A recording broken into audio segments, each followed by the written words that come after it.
Perdónenme un segundo, ya, ahora sí, qué pena. Estaba arreglando aquí algo. Bueno, muy buenos días a todos. Buenos días. Que este sábado sea un sábado especial, que podamos pasarlo en compañía de nuestro Dios. No importa que nos encontremos reunidos en nuestra casa y que a veces no podamos en estos momentos reunirnos como pueblo en la iglesia. Sabíamos que en algún momento podría comenzar a pasar este tipo de cosas, pero ahora es cuando más se prueba nuestra fe. Definitivamente, este trimestre ha sido un trimestre bien interesante en relación con la lección. Hemos visto con profundidad lo que significa el libro de Daniel para nuestras vidas. Ya no debemos repetirlo tanto, aunque es importante. Es parte del ADN que tenemos como pueblo y que es el que guía, digamos, nuestros pasos y que desembocará en el libro de Apocalipsis. Hoy vamos a tratar de hacer un resumen de todo lo que hemos visto hasta acá. Pues obviamente si hiciéramos un resumen detallado de lo que hemos visto hasta acá, pues no podríamos hacerlo. Para eso la lección se tomó todo un trimestre e incluso no pudo ahondar en muchos detalles que son bien importantes y son bien interesantes para que nosotros comprendamos el libro de Daniel. Por eso la lección simplemente es un repaso en nuestras casas y a veces no nos podemos solamente guiar por lo que vemos ahí en las páginas de ese libro, sino que necesitamos ir a profundizar. Por eso esto que vemos acá siempre lo llamamos un repaso, porque nosotros ya hemos estudiado previamente no solamente la lección, sino apoyo con la Biblia y apoyo con otros libros que nos ayudan a comprender mejor todo lo que estudiamos en la lección. Así que vamos a hacer un resumen, digamos, me parece a mí importante de lo que ha sido la lección hasta el momento y vamos a centrar los últimos minutos en Daniel, el capítulo 12, que es el capítulo final con el que termina el libro. Así que solamente para comenzar, voy a volver a repetir algunas cosas que tal vez ya muchos han escuchado, pero me parece muy adecuado para las personas que no han tenido la oportunidad. Nuestro libro de Daniel tiene dos partes, ¿sí? Dos partes interesantes, dos partes importantes. Se divide en los capítulos desde el 1 hasta el 7, o más bien podríamos decir desde el 1 es la introducción, del 2 al 7 tenemos una parte del libro y del 8 al 12 tenemos otra parte del libro. Esto debe entenderse muy bien para nosotros con un objetivo, porque vamos a descubrir una parte que está al final de Daniel y yo quiero que comencemos con esa parte para que la podamos leer y podamos comprender hacia dónde nos lleva el libro de Daniel. Entonces yo quiero que leamos Daniel 12, el versículo 4. Alguien que me ayude leyéndolo.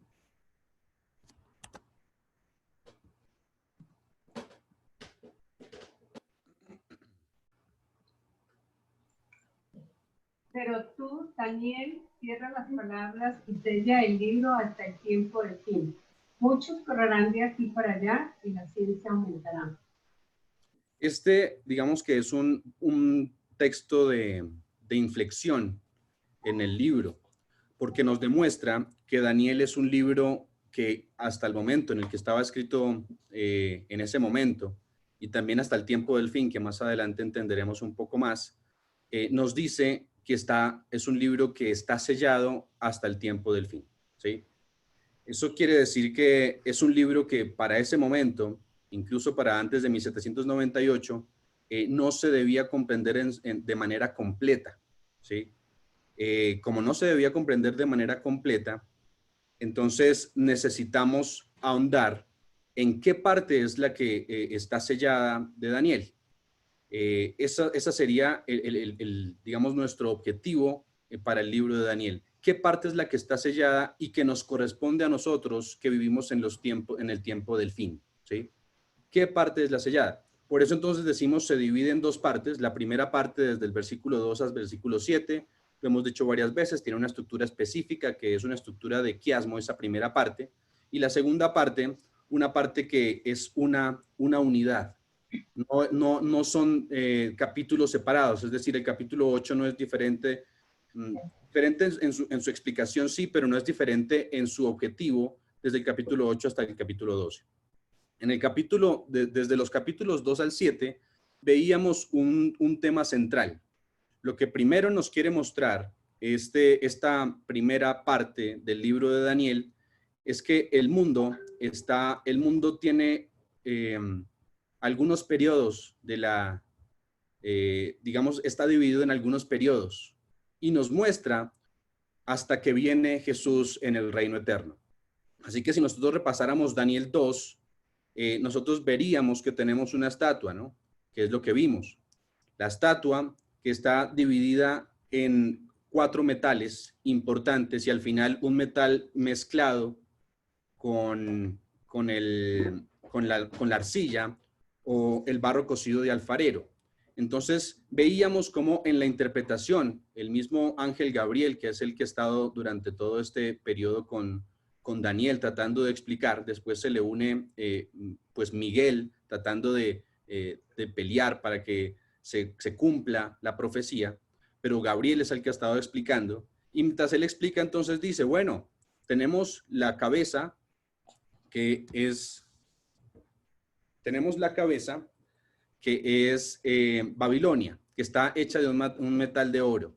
A esto le llamamos nosotros la cadena profética, ¿cierto? Porque es una cadena ininterrumpida en el tiempo de imperios.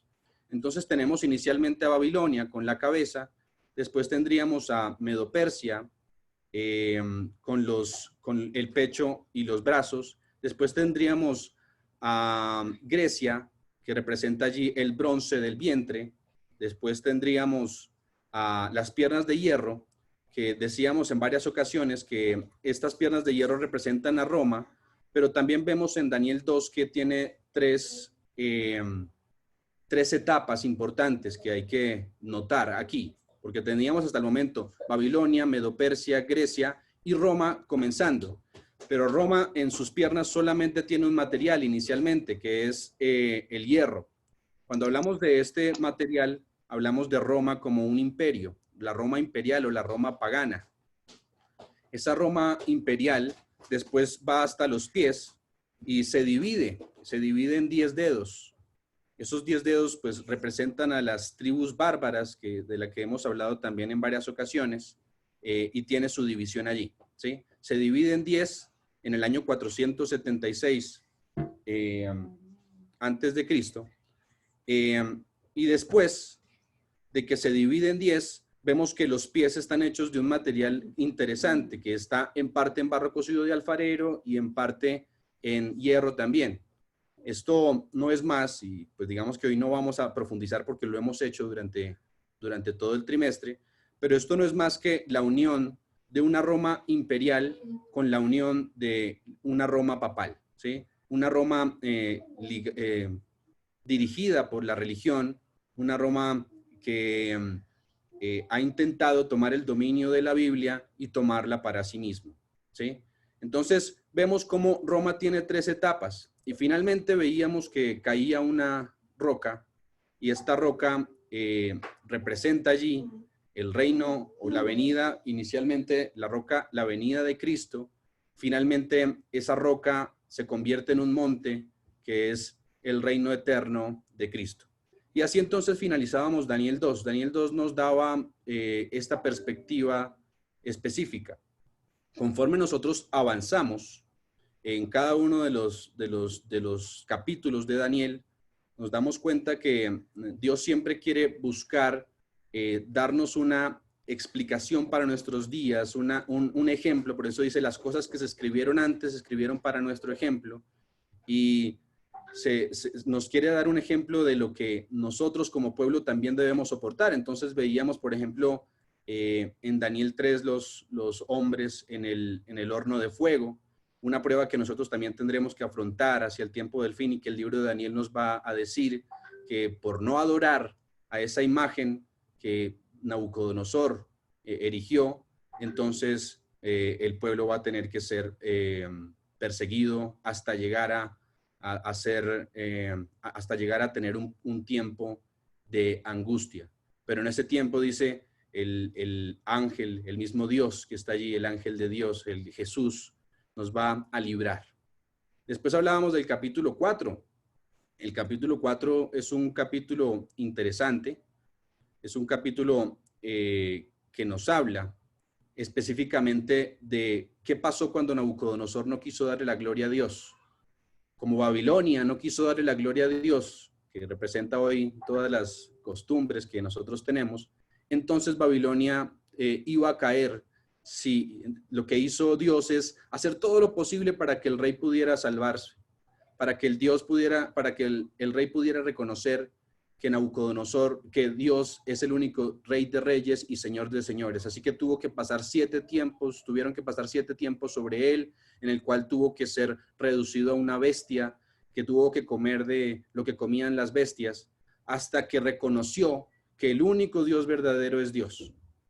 Pero si no pasa eso en nuestras vidas, si no reconocemos que el único Dios verdadero es Dios, si no entendemos lo que el mensaje de los 3 ángeles en el primer ángel nos dice, que tiene que ver con darle la gloria a Dios, mostrar su carácter en nuestras vidas, asirnos de su justicia para que Él nos transforme, definitivamente vamos a caer como cayó Nabucodonosor. Entonces, de nada nos sirve nuestro orgullo, de nada nos sirve nuestra arrogancia y pensar que nosotros podemos ser salvos nosotros mismos. Después veíamos el capítulo 5, un capítulo muy parecido porque es estructura de quiasmo. El 4 y el 5 son capítulos que tienen un mismo objetivo, ¿no? El capítulo 5 veíamos algo bien interesante. Me dicen que no están escuchando. ¿Ustedes escuchan? Bien. Yo creo que entonces es problema allí de Germán. Sí, se escucha. Bien. Sigamos. Germán, por este lado se escucha perfecto. Por este lado se escucha perfecto. Muy bien. Bueno, continuemos. De pronto es Germán allí que tiene algún problema. De pronto salirse y entrarse sería una buena opción. Capítulo 5 entonces nos habla de lo mismo que le pasó a Nabucodonosor y fue a su nieto, específicamente allí el rey Belsasar. Belsasar lo mismo, no comprendió que Dios era el Dios que había salvado antes a su abuelo y por no darle otra vez la gloria a Dios, definitivamente Babilonia cayó. Y hoy se nos dice, ha caído Babilonia y se nos llama a salir nosotros de Babilonia si es que hemos estado durante algún tiempo en Babilonia con algunas doctrinas falsas, bebiendo del error, y también invitar a salir a otras personas de Babilonia. Si no, va a pasar lo que pasó con Babilonia en ese tiempo, cuando se presenta la mano en la pared y dice, pesado ha sido en balanza y ha sido hallado falto, tu reino va a ser entregado a los medos y los persas. Eso puede ser unas palabras que Dios nos pueda decir en este momento. Anoche teníamos una disertación también y decíamos, de nada nos sirve a veces tener el conocimiento de la ley si no la cumplimos en nuestras vidas, si no la practicamos en nuestras vidas. Y eso es lo que puede estarnos pasando a muchos hoy en día. Por eso nos dice, dejemos ese orgullo y demos de la gloria a Dios, porque Él es el único que va a poder salvarnos, porque Babilonia definitivamente va a caer. Y cayó. Entonces cayó Babilonia en el capítulo 5. En el capítulo 6 veíamos algo muy parecido al capítulo 3, ¿no? Y básicamente veíamos allí en el capítulo 6 cómo Daniel es enviado al foso de los leones. Otra vez una prueba que tiene que afrontar el pueblo de Dios. ¿Perdón? ¿Puedo hacer una pregunta? Claro. Camilo, ¿con qué se podría, o sea, específicamente, con qué podríamos comparar nosotros el ha caído Babilonia de esa época de Nabucodonosor con nuestra época? Específicamente, ¿qué podría ser? Claro. La caída de Babilonia en nuestra época, digamos, allí Apocalipsis, cuando profundizamos más, nos dice quién es Babilonia. Babilonia está representada por las diferentes religiones, por los diferentes movimientos, por el protestantismo apóstata que ha tergiversado la verdad de Dios y dirigido por Babilonia la Grande, ¿no? Que es la madre de las rameras. Eso quiere decir que Babilonia es la coalición de todos estos poderes.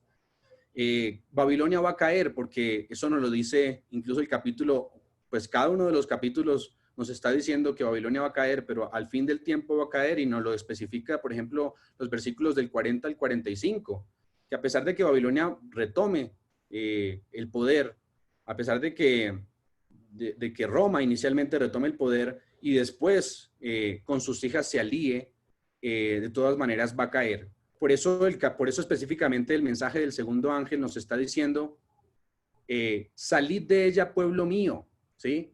Aquí se está refiriendo también a algo que avanzaremos ya y terminaremos de alguna manera con eso, pero el versículo allí 42, 43 del capítulo 11, donde dice que muchos van a escapar de la mano del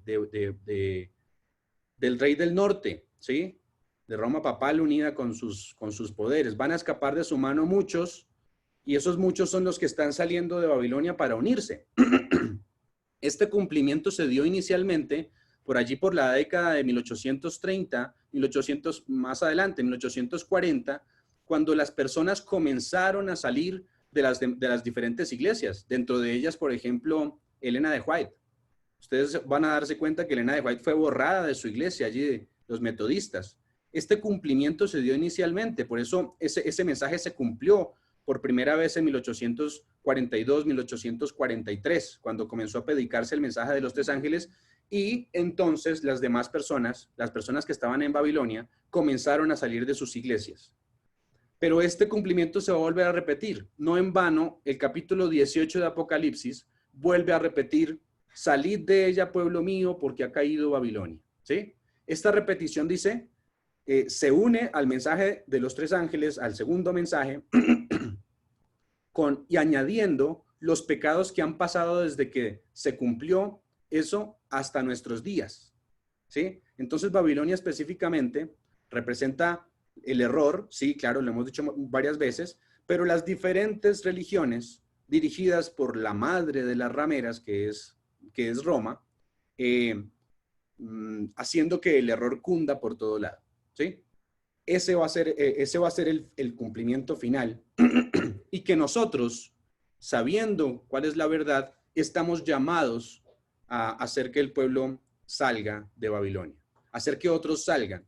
Por eso es importante notábamos ayer en la reflexión también de la mañana, cómo se le habló allí a Esther y se le dijo que si callaba en ese momento, muchos iban a perecer, incluso sus familias iban a perecer, ¿sí? Eso iba a pasar. Y dice, y quién sabe si para este momento tú has sido traída al reino. Y lo mismo no pasa a nosotros. Si callamos, pues las personas van a perecer en Babilonia, en el error. ¿Cuántas doctrinas hoy nos enseña Babilonia que son erróneas? Que podemos ser salvos simplemente por lo que nosotros hacemos, que debemos adorar otros dioses, que el infierno existe, que no hay tal juicio, ¿sí? Tantos engaños que hoy está viviendo Babilonia y el mundo está muriendo engañado, pero nosotros, el pueblo final, ha sido levantado para que el pueblo vuelva otra vez a retomar el sentido y vuelva a retomar su camino. Entonces, eso específicamente representaría allí Babilonia, ¿sí? Gracias, Camilo. Capítulo 6, entonces decíamos, allí Daniel, en el foso de los leones, es echado por lo mismo, por no haber adorado a Dios, aunque fue engañado por sus amigos. Dense cuenta aquí, no eran amigos, ¿no? Porque, pues, ¿qué amigo va a ser la persona que está esperando que caiga? Pero fue engañado por esos líderes, y al ser engañado el rey, pues entonces Daniel fue echado allí al foso de los leones. Una prueba que también nosotros vamos a tener que vivir, ¿sí? Así como en el capítulo 3. Y finalmente, esa primera parte terminaba en el capítulo 7. Todo esto nos mostraba lo que iba a pasar en el futuro, pero nos mostraba la cadena profética de manera detallada. Daniel 7 tiene un mensaje adicional a lo que nos ofrecía Daniel 2. El mensaje principal de Daniel 7 es una introducción al juicio, ¿sí? Y eso lo vemos, básicamente, vemos algunas bestias, otra vez los mismos poderes que estaban en Daniel 2, por eso Daniel 2 y Daniel 7 están escritos en quiasmo, tienen un mismo objetivo, ¿sí? Siempre añadiendo, porque porque la Biblia y Dios le gusta la repetición, pero le gusta, además de la repetición, le gusta enseñar más, ¿sí? Entonces, Él nos da lo que podemos resistir y después lo repite en otro capítulo dando un poco más de luz, ¿sí? Lo mismo pasa en Daniel 7. Daniel 7 comenzaba entonces, así como comienza Babilonia, así como comienza, perdón, la estatua de oro, comenzaba con Babilonia. Babilonia con una bestia interesante que es la bestia, que es el león, ¿no? Y tenía algunas características que ahorita no vamos a profundizar, pero el león es Babilonia. Después bajábamos un poco más y teníamos a un oso que estaba parado más de un lado que del otro, como si tuviera allí un dolor en la clavícula, ¿no? Y estaba parado básicamente porque los persas fueron más fuertes que los medos. Entonces veíamos cómo el oso representa a los medos y los persas. Después del oso entonces veíamos que se levanta un leopardo que tiene 4 alas y que tiene 4 cabezas, ¿no? Representando el imperio griego que inicialmente se levantó con Alejandro el gran rey, que a sus 20 años de edad comenzó a reinar y que solamente en 13 años que duró su reinado casi logra conquistar el mundo entero, ¿sí? Una idea incluso que tenía Alejandro, lo decíamos en su momento, Alejandro fue criado por Aristóteles, ¿no? Aristóteles fue su guía. Y uno de los puntos que tenía era unir el mundo en un solo poder. Eso venía desde Babilonia, si nos damos cuenta. El mismo Nimrod allí quería que el mundo se uniera en un solo poder donde el rey fuera él y donde pudiera usurpar el honor que solo le pertenece a Dios. Por eso dice, llegaré hasta las alturas. Y llegando hasta las alturas, entonces tomaré el lugar del rey del norte o el verdadero rey del norte, que es Dios, ¿sí? Por eso ese siempre ha sido el objetivo de los poderes y de Satanás detrás de los poderes, usurpar el reino que solamente le pertenece al Dios de los cielos. Y eso cundió, digamos, desde Babilonia, pasó a Medo-Persia hasta llegar allí, pues a nuestros días, pero llegando también a Grecia. Grecia tuvo ese objetivo, Alejandro, en unir el mundo en un solo poder, pero no lo logró porque siempre los planes, digamos que a veces Dios tiene más poder y lo vimos también en Daniel 7, Daniel 2, es el que quita y pone reyes. Dios es el que tiene el control de la historia y es el que tiene el control de nuestras vidas. Entonces, en Daniel 7 veíamos cómo Grecia, allí con el leopardo, se levanta Alejandro, pero pues cuando está en lo más importante de su reinado, entonces salen 4 cabezas. Alejandro muere debido a una cirrosis y entonces se levantan esas 4 cabezas que representan a sus 4 generales, Lisímaco, Casandro, Ptolomeo, Seleuco, que más adelante se convertirán, algunos de ellos, uno en el rey del norte y otro en el rey del sur. Pero eso iría más adelante. Finalizado esto, entonces se levanta una bestia espantosa y terrible. Otra vez vemos las 3 fases que veíamos en Daniel 2 y es muy interesante eso. Una bestia espantosa y terrible. Inicialmente la bestia representa el poder romano, el poder político romano, pero esa bestia espantosa y terrible tiene 10 cuernos. Otra vez, los 10 dedos allí de la estatua los veíamos aquí. 10 cuernos en los que se divide Roma, la Europa antigua, y entonces se levanta otra vez un poder que está guiado de alguna manera también por Roma, pero que está dividido en 10. Y dice que estando también esos 10 cuernos, se levantó de uno de los 4 vientos del cielo, ¿cierto? Se levantó un cuerno pequeño. Y ese cuerno pequeño tiene características interesantes. Esa es la tercera fase de Roma, que dice, hablará palabras contra el Altísimo. Por eso nos damos cuenta que es un poder que tiene que ver con la religión, un poder religioso. Se levanta, hablará palabras contra el Altísimo, pero no solamente contra el Altísimo, sino también contra sus santos perseguirá. Y vemos un periodo que Daniel 7 nos habla como el periodo de los 1260 días o el periodo de persecución papal, ¿sí? Ese periodo en el que Roma se levantó, ya no habiendo nadie más en el panorama, ya habiendo vencido a todos los poderes del mundo y levantándose otra vez como el único rey. Eso pasa en el año 538, el periodo de los 1260 años pasa en el año 538 con ese evento especial, y termina en 1798 con otro evento especial que es cuando este poder pues deje ese poder que tenía, ¿sí? Cuando se ha quitado el poder, el dominio y la gloria de alguna manera que le ha robado al Rey de los cielos. 1260 días, y nos añade algo interesante Daniel. Veíamos que Daniel 7 tiene 4 fases, ¿sí? 4 fases importantes, y en cada una de las 4 fases nos quiere especificar algo, y es la verdad del juicio, y la verdad del juicio en tres fases también importantes.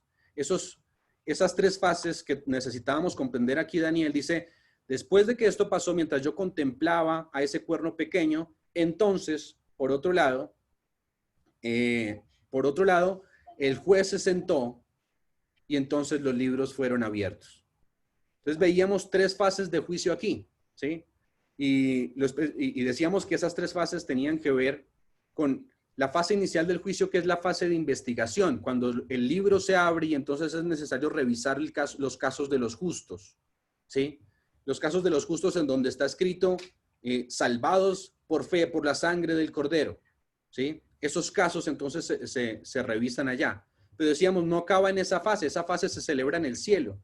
Después venía otra fase, que es la fase de la sentencia contra el cuerno pequeño que ha usurpado el poder de Dios.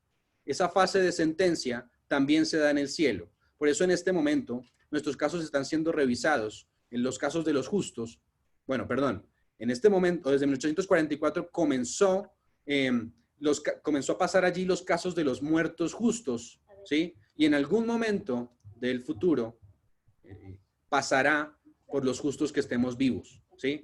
Entonces, este momento es un momento de una solemnidad terrible, así como pasaba en el antiguo Israel mientras se celebraba las trompetas y el Yom Kippur, ¿sí? Mientras eso pasaba, entonces es necesario comprender que vivimos en un periodo muy importante de nuestra historia, un periodo clave de nuestra historia, que es el momento del juicio. Y así como el pueblo de Dios tenemos que estar en solemnidad, en una relación con Dios, en una comunión con Dios, aceptando su justicia para que nuestros casos puedan ser hallados justos cuando se ha pasado nuestro nombre, ¿sí? Eso pasaba, entonces decíamos, esas son las 2 fases que se celebran en el cielo. De hecho, decía que Jesús, el Hijo del Hombre, vino hasta donde estaba el anciano de días, representando cuando Jesús va hacia el lugar santísimo donde está su Padre para comenzar esta labor. Pero dice que llega allí no solamente para comenzar esta labor, sino para dar una sentencia, ¿cierto? Y es decir, el reino, dice el Padre, el reino se te da a ti. Todavía no lo ejecutamos, pero el reino ya es dado. Así como se le daba a un rey en la antigüedad, así pasa o así va a pasar.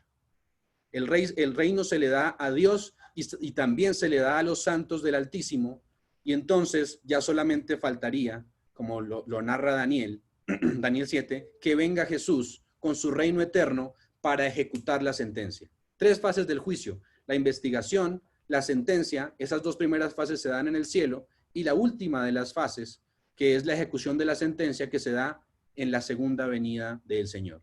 Habríamos terminado entonces la primera parte de Daniel. Al terminar la primera parte de Daniel, volvemos otra vez a repetir el texto que leíamos hacia el principio. Dice, pero tú, Daniel, cierra las palabras de este libro, ¿cierto? Hasta el tiempo del fin, ¿sí? Hay unas palabras que están selladas. Si ustedes se dan cuenta, hasta el momento nosotros podemos, estudiábamos con los jóvenes en su momento, que en el siglo III, por ejemplo, una persona que se llamaba Hipólito comprendía estas visiones, comprendía esto que se le reveló a Daniel, lo comprendía en ese orden. Parecía que fuera adventista. Ustedes pueden leer a Hipólito y Hipólito habla específicamente de cómo da la interpretación de cada uno de los reinos. Además que pues ya la interpretación estaba dada allí, ¿sí? Incluso se podía entender que había una fase de juicio. Lo que no entendían muy bien es cuándo comenzaba, y es obvio, porque hasta el momento en Daniel 7 no se nos dijo cuándo comenzaba. Se dice que después del tiempo del fin, pero no se comprendía bien. Pero sí se comprendía que el león era Babilonia, que el oso era Medo-Persia, que leopardo era Grecia, que la división de los 10 cuernos, el cuerno pequeño representaba a Roma papal, eso se comprendía de manera perfecta y que iba a venir un juicio, que en la antigüedad se creía que ese juicio tenía que ver con la venida de Jesús, que iba a venir de una vez a ejecutar, digamos, ese juicio. Eso es lo que nos revelaba Daniel. Eso quiere decir que tú, Daniel, cierras las palabras de este libro, quiere decir que todo el libro de Daniel no es que estuviera sellado, ¿sí? Todo el libro de Daniel no está sellado, solamente es una porción, pero hasta Daniel 7 no se nos brinda qué porción es la que está sellada. Por eso es necesario que comencemos el segundo libro de Daniel, que tiene que ver con Daniel del 8 hasta el 11. Decíamos que Daniel del 8 al 11 es una sola porción, ¿sí? No son varias porciones, es una sola porción, solo que está explicada en diferentes momentos. Entonces hablábamos de Daniel 8 y Daniel 8 comienza...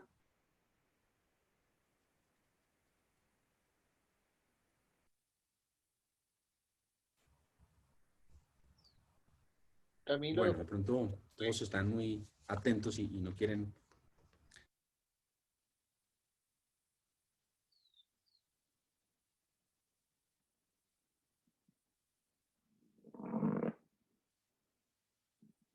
¿Aló, me escuchan? Me perdí un momento, se me perdió la conexión. sí, Camilito, Sí, ya se escucha bien. Otra vez lo veo. Hacía la pregunta de Daniel 8, ¿sí? Daniel 8 decía, ¿en qué reino comenzaba? En Persia. En Medo-Persia, ¿sí? Y dábamos también aquí, no sé si la lección también de alguna manera daba la respuesta de ¿por qué comienza en Medo-Persia? ¿Sí? Aquí damos la respuesta que no tiene que ver porque Babilonia ya había caído. De hecho, cuando se escribió allí Daniel 8, todavía faltaban 11 años para que cayera Babilonia. Eso quiere decir que la razón no tiene que ver con que Babilonia ya había caído. No. Medo-Persia comienza por una razón específica y tiene que ver con el objetivo de Daniel 8 al 12.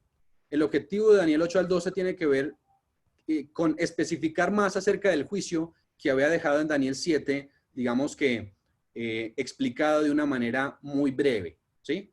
O explicado de una manera no tan específica, dando fechas. Eso quiere decir, Daniel 8 Daniel 8 al 12 tiene un objetivo específico y es mostrarnos la verdad acerca del juicio y de los eventos finales, ¿sí? Ese es el objetivo de Daniel 8. Por eso Medo-Persia, que es el reino en donde se da el decreto de Artajerjes para que comiencen las 2300 tardes y mañanas, es donde comienza el libro. La razón es esa, porque durante el tiempo de los medos y los persas comienzan los 2300 tardes y mañanas, ¿sí? Comienza en Medo-Persia. Hay algo también interesante, sigue con Medo-Persia, después viene Grecia. Primero Medo-Persia nos habla de un carnero, después Medo-Persia nos habla de un animal, un macho cabrío, ¿sí? Todos estos animales, o más bien los dos animales que se utilizaban en el servicio diario y en el servicio anual del santuario. Tendríamos que especificar más acerca del santuario. Vuelvo a repetir, a veces no tenemos como el tiempo, pero esto lo estudiamos durante este trimestre, ¿sí? Pero esos animales se utilizaban en el santuario. Y dense cuenta que después de estos animales es un cuerno pequeño. Ya no tenemos las mismas 3 fases que teníamos en Daniel 7 o en Daniel 2. Aunque no las tengamos, no quiere decir que el escrito no nos las diga, ¿sí? Sí las dice, pero tenemos específicamente solo un cuerno pequeño, decíamos aquí, porque de Daniel 8 a Daniel 9 a Daniel 12 tiene una estructura específica.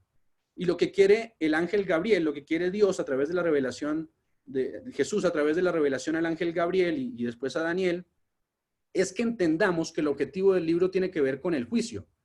Como tiene que ver con el juicio, él no puede meter otra bestia más. Si mete otra bestia más, daña la estructura del capítulo, ¿sí? Entonces lo que hace es meter a un cuerno pequeño, que ya no es una bestia, sino solamente el cuerno pequeño, y el cuerno pequeño con un objetivo importante, específico. El cuerno pequeño tiene las fases dentro de él mismo. Es decir, es un cuerno que se extiende en las tierras. Eso quiere decir que tiene una característica imperial, ¿sí? Pero es un cuerno que también hace lucha contra los santos del Altísimo y que también habla en contra del Altísimo. Eso quiere decir que también tiene una característica religiosa. En el mismo cuerno pequeño, esta vez entonces tenemos las tres características o las tres fases de Daniel. La fase imperial, la fase dividida y la fase de una Roma papal. Pero algo pasa interesante y es que comienzan a conversar dos seres celestiales, ¿no? Esos seres celestiales que comienzan a hablar, le dice uno al otro, ¿hasta cuándo, Señor, vas a permitir que este cuerno pequeño haga todo lo que está haciendo? Que quite el continuo, que eche por tierra la verdad, que se enfrente contra el mismo Rey del Cielo. ¿Hasta cuándo tú lo vas a permitir? Entonces le responde el otro ser celestial y dice, hasta 2300 tardes y mañanas, y entonces el santuario será purificado. Daniel 8 termina así, ¿sí? O sea, termina con un interrogante, además termina con una preocupación terrible de Daniel. Acaba de leer que se están terminando 70 años de esclavitud en Babilonia y ahora entonces se dice que van a comenzar 2300 días, 2300 años. Entonces él dice, esto es terrible, no entendí, ¿sí? O no entiendo muy bien, ¿por qué no me explicas más? ¿Sí? A eso, entonces, viene la respuesta del capítulo 9, ¿sí? Entonces, capítulo 8 termina incompleto, no se termina completamente como queríamos, porque termina con una tristeza de Daniel terrible, precisamente porque no entiende muy bien lo que va a pasar, y segundo, porque si lo comprende de alguna manera, tiene que ver con que su pueblo va a tener que sufrir más en la esclavitud. Por eso entonces el capítulo 9 comienza con una oración y dice, Señor, por favor, respóndeme, nosotros somos un pueblo que hemos pecado, hemos hecho lo malo delante de tus ojos, y me incluyo dentro de los que ha hecho lo malo, pero Señor, respóndeme y por favor, ayúdame a entender la visión. Algunas palabras importantes desde el capítulo 8 hasta el capítulo 12 tienen que ver con dos palabras importantes. La palabra entiende y la palabra visión. Pues voy a pedir, voy a silenciar allí a la familia Vargas. Y voy a silenciar a Mauricio. Listo. Así que, como veníamos diciendo, Daniel hace una oración por su pueblo. Pero hay dos palabras que hilan todo lo que tiene que ver con Daniel 8 hasta Daniel 12. Y tienen que ver las palabras entiende y tienen que ver con las palabras visión, ¿sí? La palabra visión que se utilizaba allí cuando los seres celestiales están hablando tiene que ver con la palabra maré, ¿sí? La visión completa de los animales limpios y de todo el transcurso de allí de la historia se le dice chazón o jazón, ¿sí? La palabra chazón se utiliza para la visión completa, pero la visión específica que se refiere al tiempo cuando va a pasar, se le llama maré, ¿sí? La palabra maré, que es la misma palabra para visión. Entonces, lo que no entendió Daniel, porque ya desde el capítulo 2, el capítulo 7, había entendido lo que pasaba en los reinos durante todas las edades. Eso quiere decir que Daniel no tenía de eso duda, ¿sí? Pero de lo que sí tenía duda era del periodo específico que quería darle y de los eventos que iban a transcurrir en el fin específicamente. Así que por eso ora Daniel. Entonces le dice, desde el mismo momento en que tú oraste, el ángel le dice, yo he venido para hacerte entender, ¿sí? ¿Entender qué? La visión. ¿Cuál visión? La maré, ¿sí? Entonces fue a explicarle la maré. Y al explicarle la maré, específicamente la visión del tiempo, entonces dense cuenta que el capítulo 9 es una respuesta solamente a lo que tiene que ver con el pueblo de Dios. De hecho dice, 70 semanas están cortadas de esa visión más grande, que son los 2300 años, y dice que son destinadas para tu pueblo. 70 semanas en las cuales tu pueblo va a ser, digamos, va a tener un chance, ¿sí? Pero al finalizar las 70 semanas ya no habrá más chance. Ese es el último pueblo, ese es el último llamado que yo puedo hacer para los judíos. Pero con esa revelación que da Daniel de las 70 semanas, un periodo de 490 años, se nos da el inicio tanto de las 2300 tardes y mañanas como de la misma profecía de las 70 semanas. Se nos dice que desde que salga la orden para restaurar completamente a Jerusalén, dense cuenta que hubo 3 edictos, uno que dio Ciro inicialmente, otro que dio Darío inicialmente también, y el final, el edicto que tiene que ver con la reconstrucción completa de Jerusalén, que da Artajerjes, ¿sí? Entonces son tres edictos, pero solamente el edicto que tenía que ver con la reconstrucción completa de la ciudad era el edicto que podía ayudarnos. Partiendo de ese edicto, y nos habla de una serie de características que, vuelvo a repetir, no vamos a repetir, ¿cierto? Una serie de características importantes que van a pasar durante ese periodo, pero lo más importante es que Jesús iba a venir para sellar la visión y la profecía, para comenzar una labor importante, o más bien terminar primero con una labor importante, y es la de la salvación del ser humano. Para eso vino Jesús a morir por nosotros, y lo especificaba la profecía de las 70 semanas, ¿sí? Y finalmente termina con el pueblo, con el tiempo que está destinado para los judíos, ¿sí? Año 34. Entonces comenzamos del año 457 y finaliza en el año 34 esta profecía. Pero de esta profecía podríamos entender que también comenzamos en el año 457 con el mismo, en el año 457 para el periodo de las 2300 tardes y mañanas, que más adelante comprenderíamos que tiene que ver con el periodo que comprende el 457 hasta 1844. Pero Daniel, en el capítulo 9, solo Gabriel especifica lo que tiene que ver con la profecía de las 70 semanas y el pueblo de Dios. Así que hasta el momento Daniel queda bien. Si ustedes pasan ahora al capítulo 10, un capítulo clave para comprender todo lo que estamos entendiendo, vamos viendo cómo Gabriel va explicando detalladamente lo que está pasando después de que se enfermó Daniel, ¿sí? Entonces vuelve a explicar en el capítulo 9, entonces da una explicación a la maré. Dice el capítulo 10:1, dice, entonces yo entendí, ¿sí? Yo sí entendí lo que tenía que ver con la maré, ¿sí? Entendí lo que significaba ese tiempo.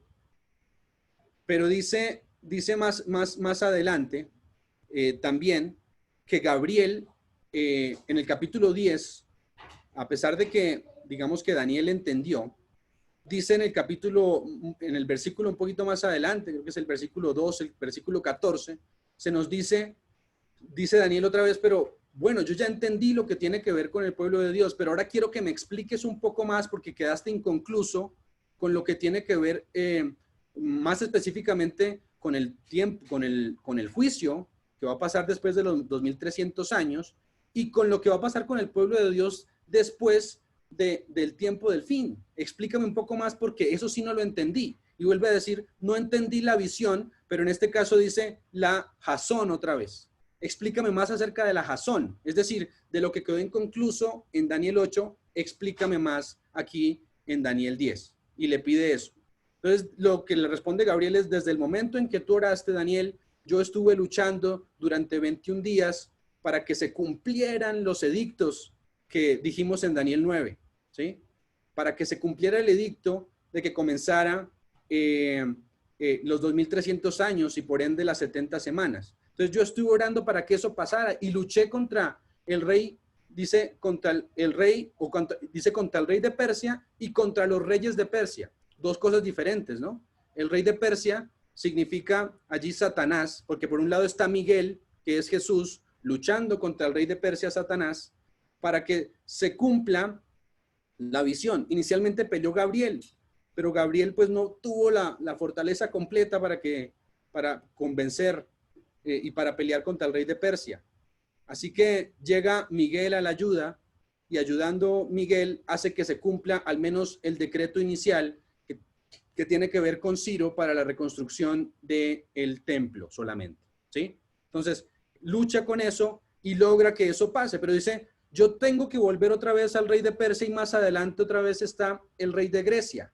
Así que lo que dice el capítulo 10 es que está luchando para que se cumpla una visión, ¿sí? Para que la maré, para que el tiempo que se ha especificado sea cumplido. Eso es lo que nos revela el capítulo 10. Pero también nos revela que él hace todo para que se cumpla este periodo, pero también nos está revelando el capítulo 10, que Daniel todavía no comprendió lo que pasaba en los últimos días y la verdad en torno al juicio. Es decir, ahora explícame la visión completa. Y así es que entrábamos entonces al libro de Daniel 11. ¿Sí se han dado cuenta que cada una de las partes que Daniel, ¿por qué Daniel es solamente una parte? ¿Sí? Daniel 8, de Daniel 8 al 12 es solamente una parte. ¿Sí se dieron cuenta? Básicamente porque es una misma explicación. Tiene una visión, explicación, visión, perdón, una visión, una explicación, una explicación, una explicación. Y sigue explicando incluso hasta el capítulo 11. Ahora, decíamos al principio otra vez, hay una parte sellada del libro de Daniel. Hasta estas alturas ya deberíamos entender cuál es la parte sellada. La parte sellada no tiene que ver con los imperios, porque los imperios se comprendían. No tiene que ver específicamente con que iba a pasar un juicio, porque el juicio iba a pasar, pero sí tiene que ver con los eventos que iban a transcurrir específicamente en torno a lo que acabo de decir. ¿Qué iba a pasar al tiempo del fin, después de que, en los tiempos del cuerno pequeño, ¿cierto? Cuando recuperara su herida de muerte, ¿qué iba a pasar en ese tiempo? ¿Qué iba a pasar con el juicio mientras eso también ocurriera? Explícame más, dice Daniel, porque no entendí. Entonces, entrando al capítulo 11, especificamos claramente un capítulo pues detallado que necesitaríamos, digamos que profundizar también mucho más, pero aquí solamente vamos a dar unas pinceladas. El hermano Jaime por allí, en un grupo que tenemos también, digamos, lo explicó detalladamente. Y es un capítulo realmente especial para nuestros días. De hecho, si ustedes leen a Elena de White, hay 3 referencias que hace hacia el capítulo 11 de Daniel. Y esas 3 referencias dicen que estamos viviendo en la parte última del libro de Daniel. Específicamente estamos viviendo en los versículos del 41 hasta nuestros días, Daniel 12:5, hasta ahí estamos viviendo, ¿sí? Hasta ahí vivimos. Es la parte que hace falta que se cumpla. Por eso ustedes van y después de que él pide que le dé más, Daniel, después de que pide que le dé más explicación, entonces en respuesta está el capítulo 11 de Daniel. Y si se dan cuenta, entre Daniel 8 y Daniel 11 hay un paralelismo. ¿Dónde comienza Daniel 11? ¿Sí? ¿En qué reino?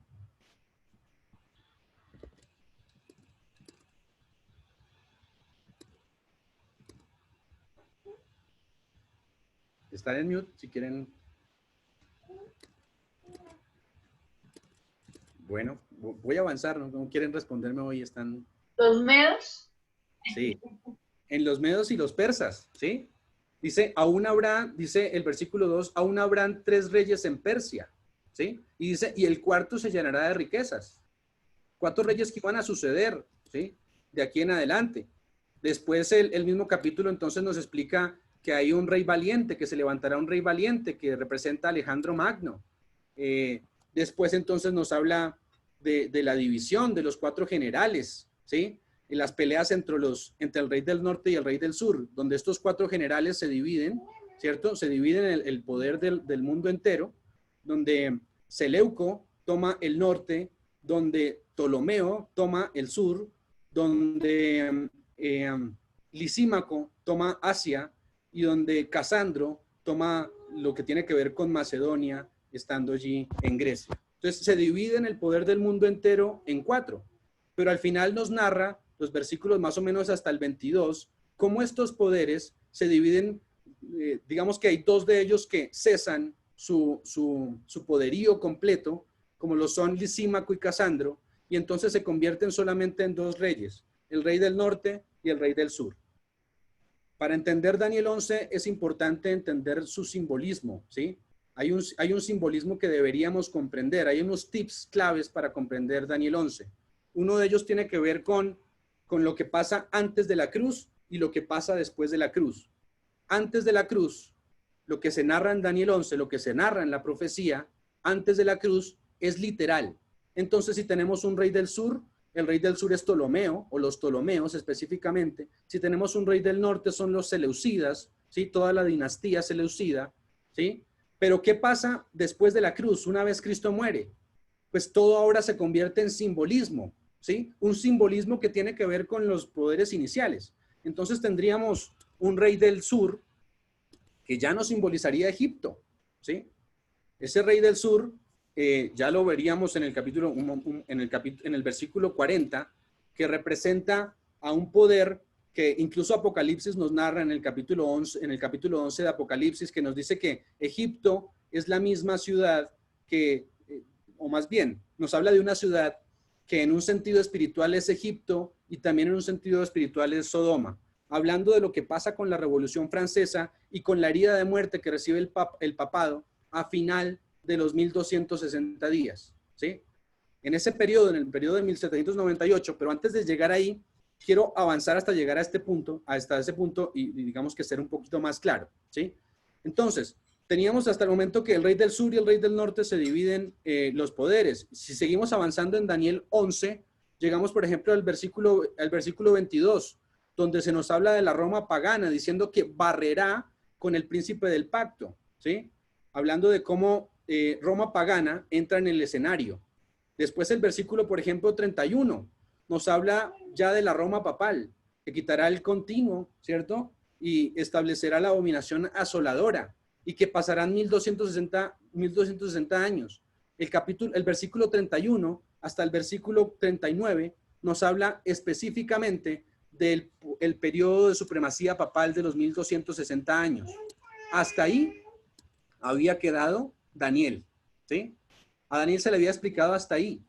Pero entonces lo que dice ahora Gabriel aquí pasa de largo y comienza a explicar más detalladamente, ¿sí?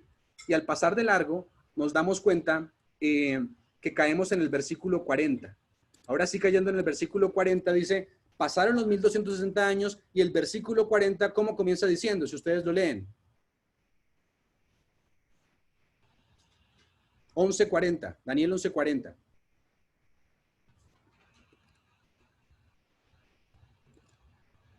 Al cabo del tiempo, al cabo del tiempo.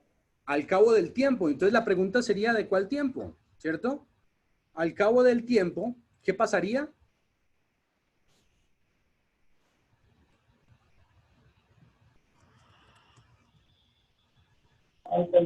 El rey del sur contenderá con él. El rey del sur. Dijimos que entonces necesitamos comprender aquí en este versículo que el rey del sur, ya hemos pasado la cruz, lo pasamos en el versículo 22. Sí, ya nos queda poco tiempo, ya estamos finalizando con esto. Pero al cabo del tiempo, después de 1798, está diciendo aquí para resumir rápidamente, después de 1798, entonces el rey del sur, que ahora tiene un sentido espiritual, ¿cierto? Ya no es el rey del sur Egipto específicamente, sino más bien alguien que tiene características de Egipto, como lo sería y como nos lo describe de Apocalipsis 11 con la Revolución Francesa. Francia se llega al escenario, pero Francia no es que sea específicamente el rey del sur, sino más bien lo que representa Francia, lo que representó durante la Revolución Francesa, que fue hacer a un lado lo que tiene que ver con entender la Biblia, porque habían llegado de un periodo tremendo, un periodo en el que la Biblia no se podía estudiar, un periodo en el que la Biblia estaba vedada para todos. Entonces estaban cansados de eso y llega un movimiento que se llama el iluminismo. Al llegar el iluminismo, dice, ahora la razón es más importante. Ya Dios no tiene la última palabra. El que tiene la última palabra es la razón. Entonces comienza el movimiento del iluminismo, con eso se levanta también el comunismo, con eso se levanta, digamos, estos poderes que lo que quieren representar es que ahora es más importante la razón y que el levantarse, incluso las huelgas que se levantan allí. ¿Sí, dilo? A mí, ese iluminismo, ¿esa es la misma Revolución Francesa? Ahí se levanta el movimiento del iluminismo. Ya venía con algunas personas, pero por ejemplo, exponentes, un Rousseau, un Voltaire, nos están hablando específicamente del iluminismo y nos dice, digamos, esta corriente más bien, porque no es una verdad, ¿sí? Nos habla de que lo más importante para todos es comprender acerca de la razón. Y cualquiera diría, pues esto en sí mismo no tiene ningún problema. Comprender e ir a la razón, pues no tiene ningún problema. El problema está en que hicieron a un lado a Dios y levantaron este poder. Dense cuenta que aquí no es casual que hoy vivamos entre algunos poderes importantes, como lo es, por un lado siempre dividimos nuestro mundo entre el comunismo y el capitalismo, ¿no? El capitalismo, un poder que siempre se ha valido de alguna manera del poder de la religión para, pues, para engañar a muchos, ¿sí? Y por el otro lado, el comunismo, un poder que dice Dios no es la solución tiene que ver con entender la razón, ¿sí? Con comenzar a protestar. De hecho, bueno, es que no tengo tiempo, lástima, pero cuando hablamos de la Revolución Francesa hablamos de un montón de características que hoy tenemos en el mundo, ¿sí? Entonces, por un lado, como dije, el comunismo y por un lado, el capitalismo. Ese comunismo se levanta con la Revolución Francesa, porque dice, al cabo del tiempo, ¿cierto? El rey del sur se levantará contra el rey del norte, ¿sí? Lo que hablamos como la herida mortal. Precisamente Francia, a través del ateísmo, a través de este movimiento, se levanta contra el rey del norte, que es Roma. Y hablando de Roma específicamente, vemos cómo recibe su herida. Y aquí está diciendo lo mismo, se levantará. Pero pues el capítulo 40, el versículo 40 no se queda específicamente ahí. Dice que después de que se levante, volverá al rey del norte y se levantará contra él como una tempestad, contra el rey del sur, como una tempestad, y con carros y gente a caballo, muchas naves, y entrará por las tierras, se inundará y pasará, ¿sí? Entonces, nos habla específicamente de cómo esa herida mortal iba a ir siendo sanada con el tiempo, ¿sí? Ese ateísmo, ese comunismo, esa versión, digamos, que se opone a Cristo, iba a verse representado más adelante, por ejemplo, en el mismo comunismo cuando se da allí en Rusia, en la Revolución Rusa, cuando hablamos de los bolcheviques y los moncheviques, y cuando hablamos de otra vez de levantarse un poder que se llama la Unión Soviética, y allí queriendo también competir contra el papado, ¿sí? Contra el capitalismo del papado, porque otra vez el papado se levanta en la escena del mundo, ¿sí? Y compitiendo, al final vemos cómo el rey del norte da la herida, digamos, final, ahora sí, a la revolución, específicamente a este poder ateo, allí cuando se da la caída del muro de Berlín, cuando se da la caída del comunismo en 1989, es una historia reciente. Entonces vemos cómo eso cae y cómo la herida mortal está siendo sanada. Si ustedes siguen avanzando, porque pues ya no tenemos más tiempo, y siguen leyendo hasta el último versículo 41, por ejemplo, nos dice que muchas provincias van a caer. ¿Cómo van a caer? Porque él va a entrar, dice el poder, el rey del norte va a entrar en la tierra gloriosa, especificando si antes la tierra gloriosa era Israel, ahora estamos después de la cruz, la tierra gloriosa representa a los Estados Unidos de Norteamérica, que recibió una serie de bendiciones importantes para que la religión volviera a levantarse en su estado puro. Pero pues como siempre, todo se corrompe, ¿sí? Si no está unido de la mano de Dios, y se corrompió y se va a corromper, ¿sí? Esta tierra gloriosa dice que inicialmente hablará como cordero, ¿cierto? O será como un cordero, pero más adelante hablará como dragón, ¿sí? Entonces, esta tierra gloriosa es Estados Unidos. Dice, este poder va a entrar en la tierra gloriosa. Entró cuando se alió cuando se alió con el papado para tumbar a la Unión Soviética, ¿sí? Entró en ese momento y comenzó a entrar más y entrará todavía más, ¿sí? Y dice, y muchas provincias caerán. Es decir, la tierra es el objetivo de este poder. Ese es el objetivo. Pero hay unos que van a escapar de su mano. Lo dijimos al principio, Edom, Moab y la mayoría de los hijos de Amón. Es decir, hay pueblo afuera, allí en Babilonia, hay pueblo que se va a unir a esta causa, a la causa del rey verdadero del norte, que es Jesús, ¿sí? Después dice el versículo 42, extenderá sus manos contra las tierras y no escaparán el país de Egipto.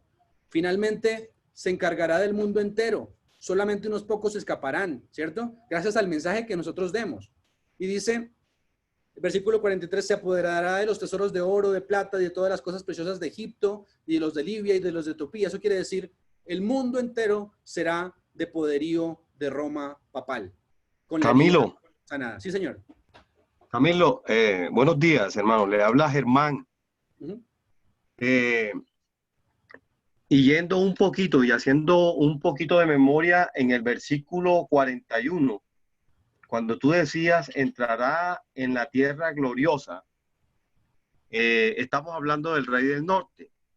Si hacemos un poco de historia, el viernes 25 de septiembre del 2015, dice la crónica, el Papa Francisco, para que tengamos en cuenta el punto exacto cuando lo que quiere decir la palabra y la certificación a través del mundo, dice: el Papa Francisco aplaudido de pie en el Congreso de los Estados Unidos y recibido como celebridad en Nueva York. Ahí es el punto clave donde marca el punto de partida del versículo 41.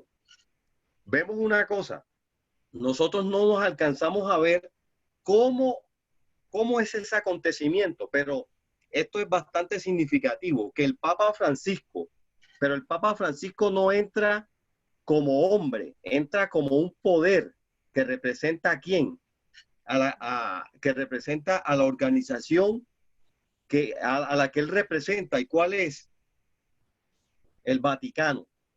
No entra el Papa Francisco, entra el Vaticano como poder religioso representando al poder del norte, al Rey del Norte, cuando entra a los Estados Unidos. Y ese aplauso significa, dice aquí, pidió abolir la pena de muerte. Le recordó a los estadounidenses que son inmigrantes y terminó ovacionado. Recuerda lo que dice antes, que con palabras lisonjeas, con palabras suaves, el Rey del Norte va a intentar atrapar la atención del mundo haciendo cosas. Ahora, hay otro elemento y es el Laudato Si. En la encíclica 237 habla del domingo y que hace un pequeño paréntesis con el domingo y el sábado judío. Dice, por ahí lo envié para que lo miraran un poquito. Son 300 y pico de páginas. Entonces, esos dos elementos, el haber entrado allá a los Estados Unidos, al Congreso, nada más y nada menos, y el Laudato Si, que es lo último que está hablando del medio ambiente y todo ese tipo de cosas, hay tres elementos fundamentales: el medio ambiente, la familia y el día domingo.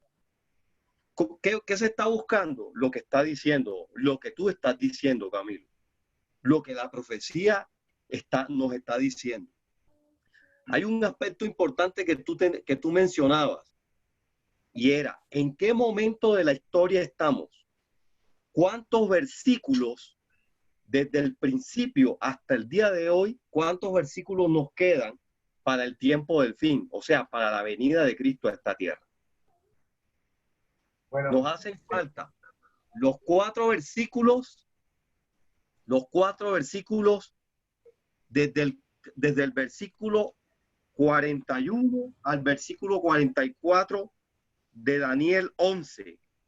Y recuerda que Daniel 12, 1, 2 y 3 habla de la venida de Cristo Jesús. Sí, bueno, ahí simplemente... Camilo. Sí. Pues sí, el tema ya está bien, pero recordemos que a las 10:30 se abre el link para la otra sesión. Sí. Entonces yo pienso que, bueno, que todo esto, la idea es que podamos seguir indagando y estudiando al respecto. Me gustaría, Camilo, que se hiciera énfasis en esa última parte de la lección de esta semana y finalizamos. Listo, con eso finalizamos. Vamos rápido.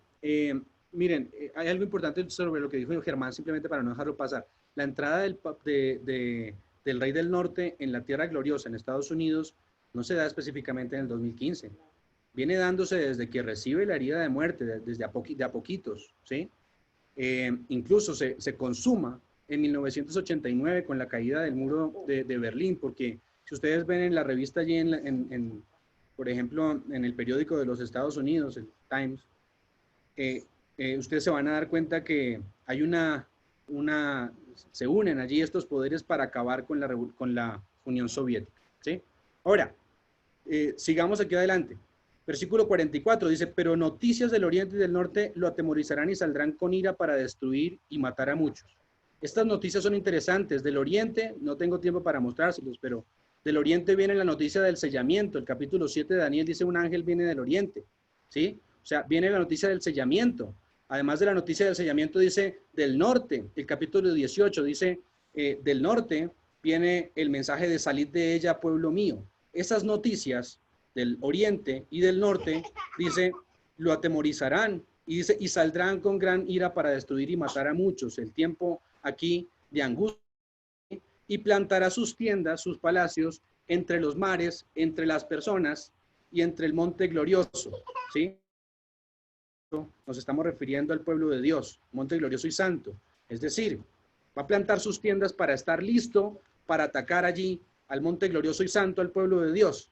Pero en ese momento, si ustedes leen, por ejemplo, el conflicto de los siglos, dice que viene una plaga interesante, que es la plaga de las tinieblas, ¿sí? En ese momento dice que todos los que estaban persiguiendo a este pueblo glorioso, de repente paran, ¿sí?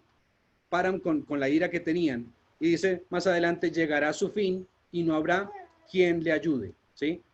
Y para terminar, allí el capítulo 12, dice, dense cuenta que desde aquí es algo que Daniel no sabía y que le explica detalladamente Dios, Gabriel, ¿no? Dice, en aquel tiempo, ¿en cuál tiempo? Pues en los tiempos del versículo, desde el versículo 42 hasta el versículo 45, en ese tiempo se va a levantar Miguel. ¿Cuál Miguel?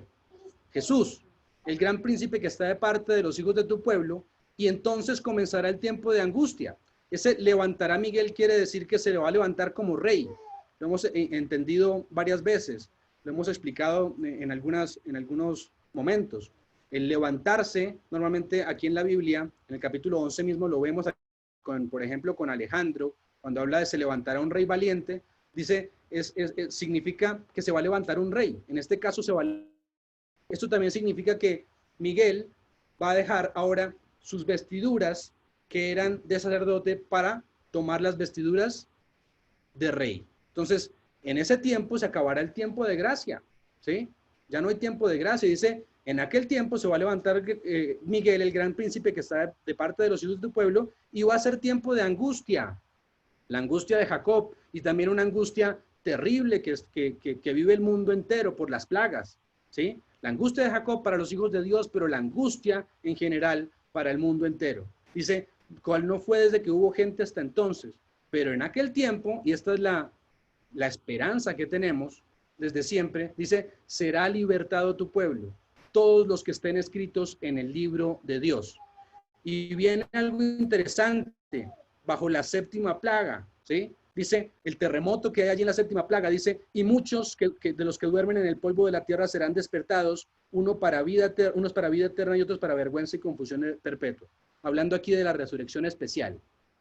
Esa resurrección de los que murieron en la fe del tercer ángel y de los mártires que murieron por la fe de Dios, ¿sí?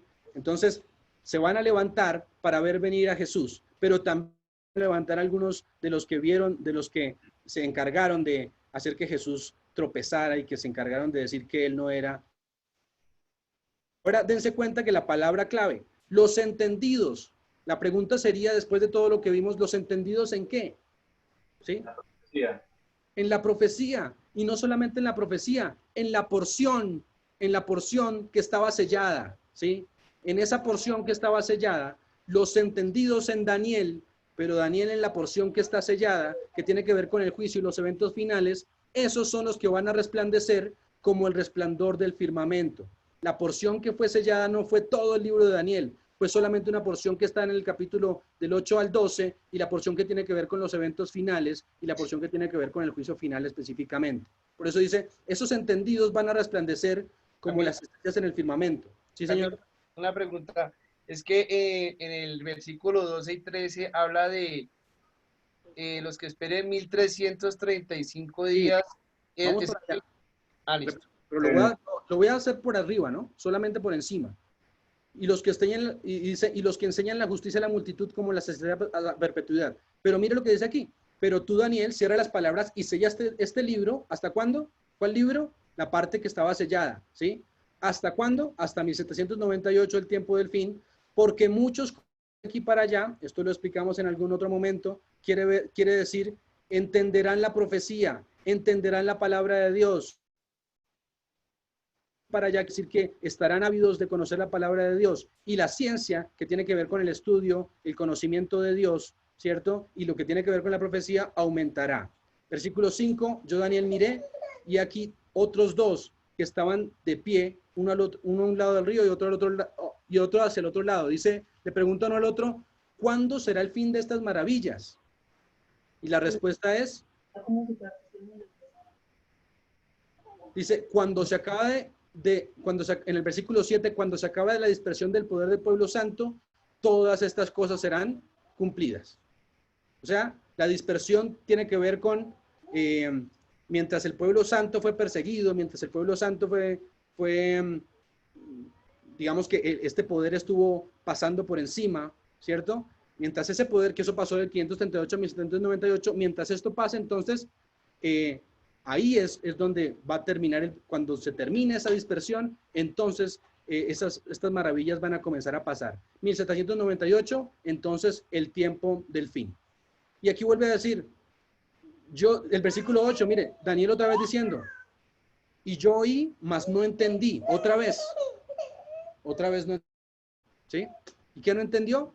Pues todavía esto no era para Daniel porque estaba sellado, por eso el versículo dice, respondió, anda Daniel, pues están cerradas y selladas hasta el tiempo del fin.